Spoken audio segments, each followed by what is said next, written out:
Welcome back to the Weekly Pass. We're excited to have our good friend, very good friend, longtime friend, Warren Moon joining us. And Warren, first of all, I know you already made fun of me and my hat, but I don't even know. Like I've known you for so long. Are you a baseball fan? Huge baseball fan.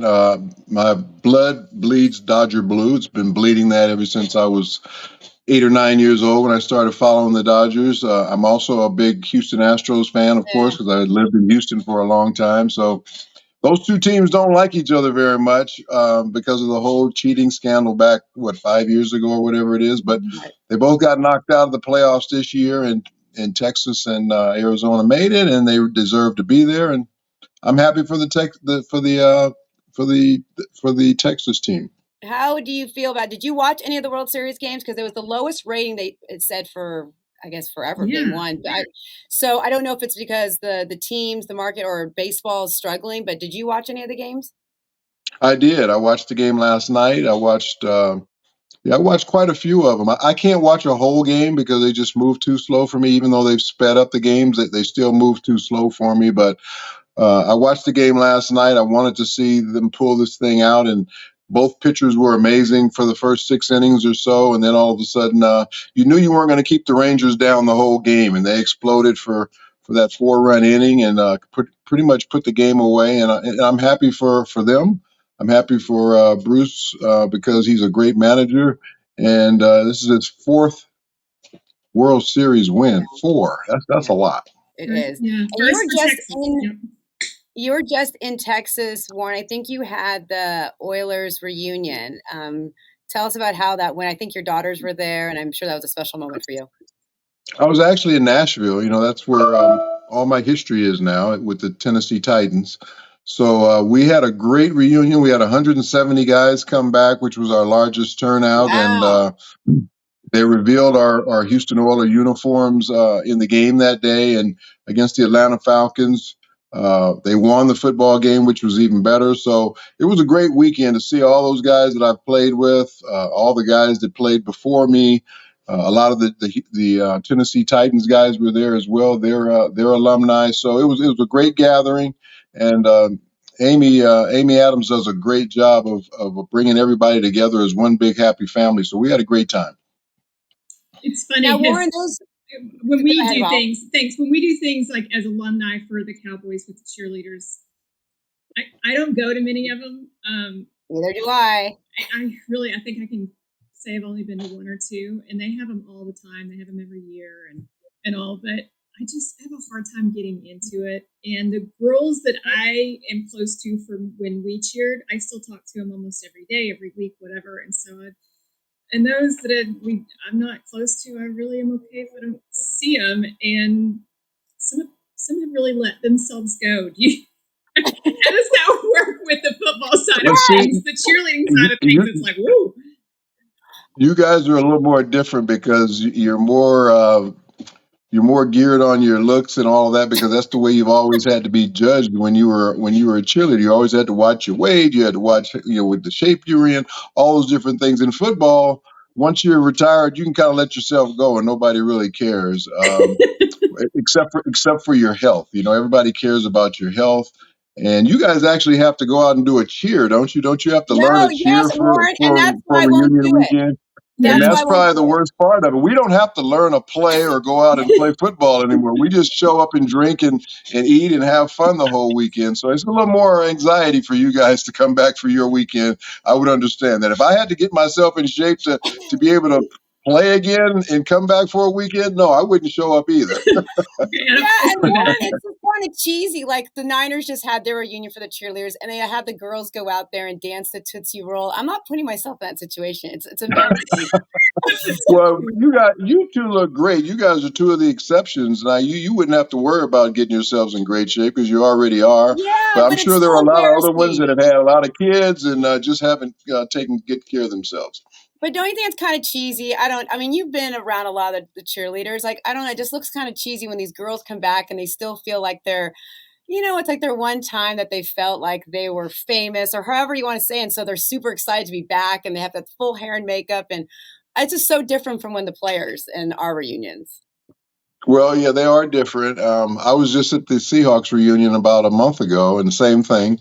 But then they had to come back and learn to cheer. And I know a lot of the cheerleaders personally because over all the years that I was there, I was doing appearances with them and all the different things. So I know a lot of them, and it was anxiety for them to come back and do the cheer. But a lot of them loved that performing. They loved performing in front of the crowd. They missed it, and they got their 15 minutes of fame back for that one weekend. See, exactly, 15 Yes, minutes of that's fame. what it is. Yeah, that's what it is. So, Warren, are you into this? Because I've noticed a lot of former athletes are getting really into pickleball. Okay, like, and I don't know, No, you're not. Okay, because not my thing. see, thank It's you, not my Holly. It's thing. not my thing It's either. just Played it? it's basically ping pong on steroids. That's what I call it. And I'm not a big ping pong player. I play it if people have it, but it's not something that I'm really into. But I've seen so many guys go out there and not warm up, and they're tearing their Achilles and they're hurting themselves.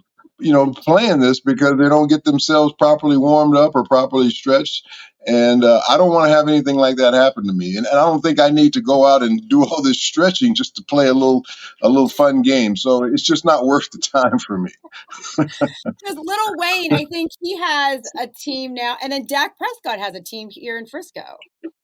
I think Drew Brees, I think, bought a league. So there's a lot of guys that are involved in it and invested in it.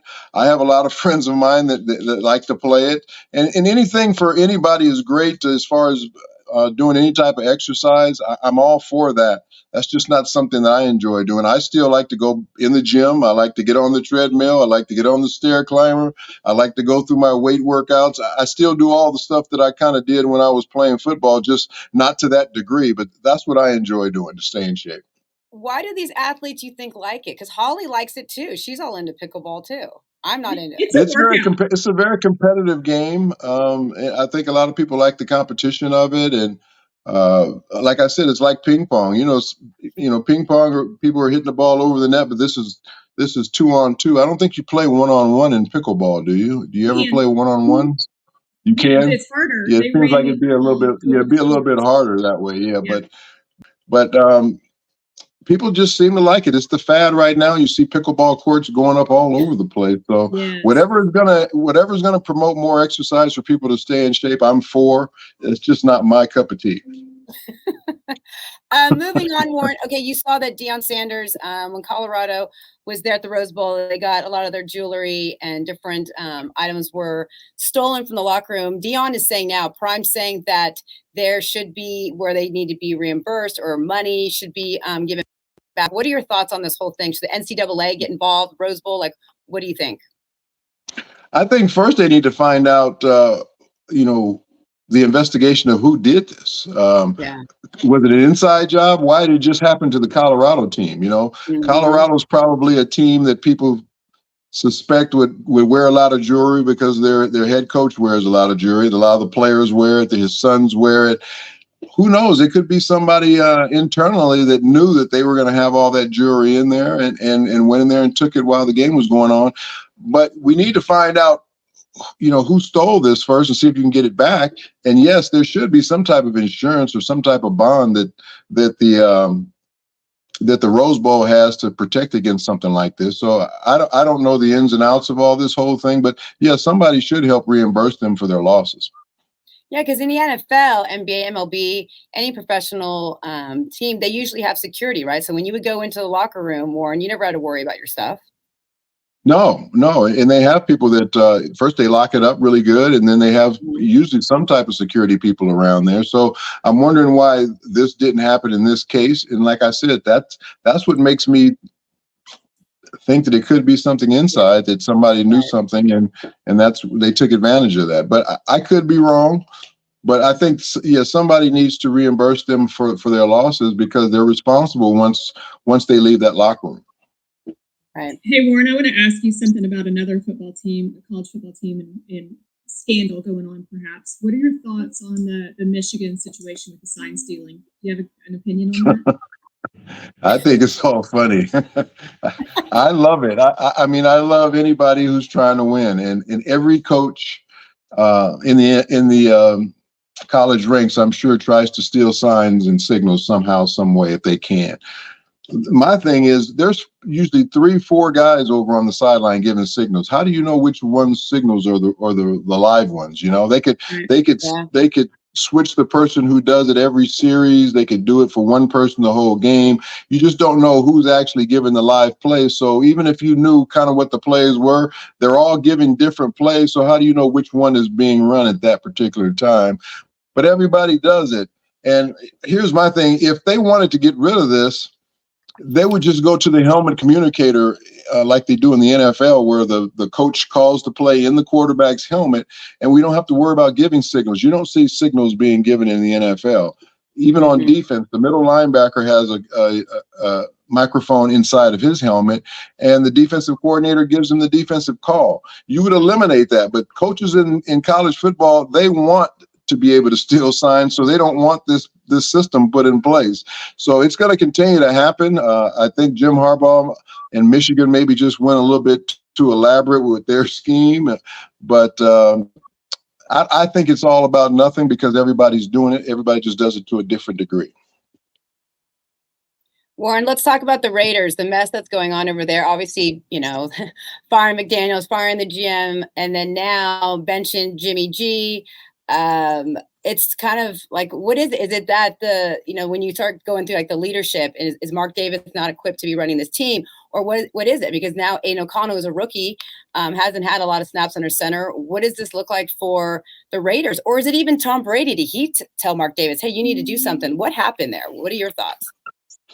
Yeah, he has pulled the trigger really quickly on his last, three head coaches or something like that. I think they've had 3 head coaches in the last 20 months or something like that. So you got to have consistency at that top spot in order to have any type of success. And you keep changing leadership like this.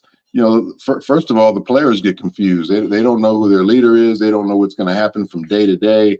They want stability. Players want to know who's going to be there, who their coach is going to be, who their coaches are going to be, and at positions and all that. And right now, there's a lot of uncertainty in the organization. They don't know who their quarterback is going to be for the future. So they've got some big decisions to make this offseason. And I think Antonio Pierce will come in and right the ship and get everybody calmed down. Yeah. He's just that type of guy. He's a great football guy. He's got a great personality. He was a great player when he played. So I think he'll get things righted and calm down, but I still don't know if this team has enough talent to really be competitive, but hopefully they'll play better than they have, over the last so many weeks of the season and just start to win some games and just be a little bit more competitive because their team plays hard, especially on the defensive side, but when you're not doing anything offensively, sometimes the defense says, hey, why should I go out here and bust my butt when we're not doing anything on the offensive side of the ball? And you don't get that same effort. So hopefully if their offense can create some more energy with the way their defense is playing, I think they'll be able to win some games going down the road. And what's the future of Jimmy G, Warren? I mean, we know with the 49ers, he had a winning percentage. He took them all the way to the Super Bowl. For some reason, I mean, with injuries, he's pretty injury prone. I mean, do you see him just being a backup quarterback the rest of his career now, or what do you see for Jimmy?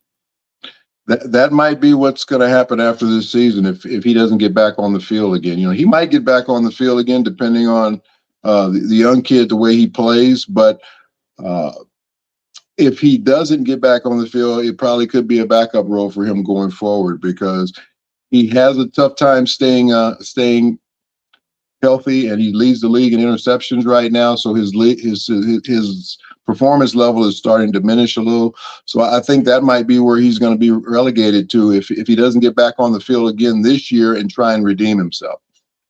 Do you have an opinion on what's going to happen, like head coaching wise for next year? I mean, this obviously is probably going to open up the coaching search. Do you have any thoughts on who could fill that role? Well, a lot of people are talking about Jim Harbaugh right now as a new Raider head coach. Jim was in the Bay Area before with the 49ers, so he's familiar. He was at Stanford. It makes a lot of sense, even though this isn't the Bay Area. I think it makes a lot of sense to bring in a guy who's going to bring a whole lot of structure to the organization. He'll bring a lot of discipline. He also has great credibility because he's been to a Super Bowl already with the 49ers. His team have done well in college. He's got a chance to win a national championship this year. And with all the speculation about what's going on with this signal stealing thing, maybe he does want to leave Michigan and go somewhere. And I think that would be the first place you look, because it sounds like this is going to be the first job available right now. So the Raiders will get a head start on talking to him and whoever else their candidates might be. Warren, rookie quarterback Aiden O'Connell, 4th-round pick coming out of Purdue. He's a rookie. I mean, what kind of advice would you give to this kid? Because you know this, everyone knows this. Like, you put him in too quick, it could ruin the kid, for the rest of his, career. What do you think about them pulling the trigger on him already? Well, he's already played this year, and I think he got a taste of it. So the taste that he got, he's able to see, because Jimmy was hurt and he got a chance to play some during that time. So I'm sure he had a chance to sit back, look at his tape, see what he did wrong. Now he knows what he wants to do the next time he goes out there. I think the coaches have a better understanding of what he does well and what he doesn't, and I think they'll call the offense accordingly. He's a very talented guy. I love the way he throws the ball. I saw him play a couple of times in the preseason. So he's got a chance. He's just got to get those wide receivers more involved. Devontae Adams and those guys have to be more involved in the offense, and Jimmy just wasn't able to throw the football down the field to those guys. And that's something he's never really been great at. He loves to throw the ball to the backs and the tight ends. But when you've got great talent on the outside, you got to utilize those guys. You got to keep them motivated and energized and into the football game, because they're a vital part of what you're doing. So I'm sure that will be communicated to him, that he needs to get these guys more involved in the offense. And I'm sure the offensive coordinator who's taken over will make sure those guys are a big part of the game plan. Warren, we got only 4 minutes left with you, but Hollie wanted to make sure we talked about Lil Wayne. Because did you see Lil Wayne? He sang the national anthem, Warren, and he was actually better than I thought he was going to be. Yes. I mean, you have to admit, I thought it was going to be really bad, like Roseanne Barr. It was okay.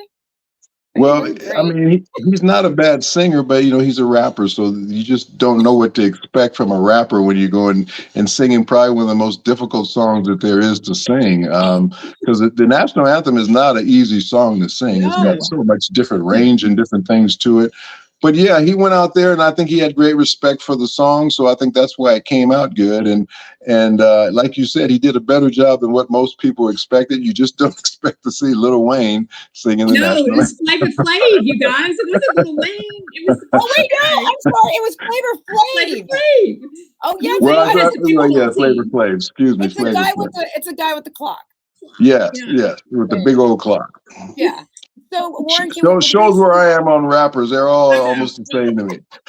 So we're going to see Warren singing the national anthem maybe at a Tennessee Titans game. That will never happen.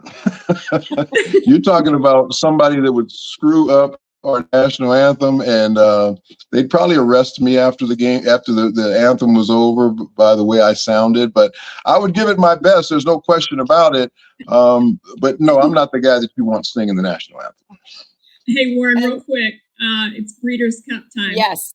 So we know you're a horse racing fan, and we've been to a lot of them with you. You got any Breeders' Cup thoughts you want to share with us? I don't know who the horses are. I don't even get into these races until like a couple of days before the race, and I started looking to see who's doing what and which horses are involved. So I really couldn't tell you who I would bet on or anything like that. But I just know the Breeders' Cup, probably next to the Derby, is probably the biggest race of the year, if not bigger in some people's minds. The Derby just has all that pageantry and history and that to it. But the Breeders' Cup is a huge race as far as money and purse and all those different things. So I'm sure it's going to be another great field. And the weather's usually really good out there in California. So I think it'll be a good time as usual. I will not be going this year. No, I won't. Okay, because it's in Santa Anita, so I thought maybe you'd be going. I know. I'm glad they rectified that problem. Yeah, I'm glad they rectified that problem in Santa Anita.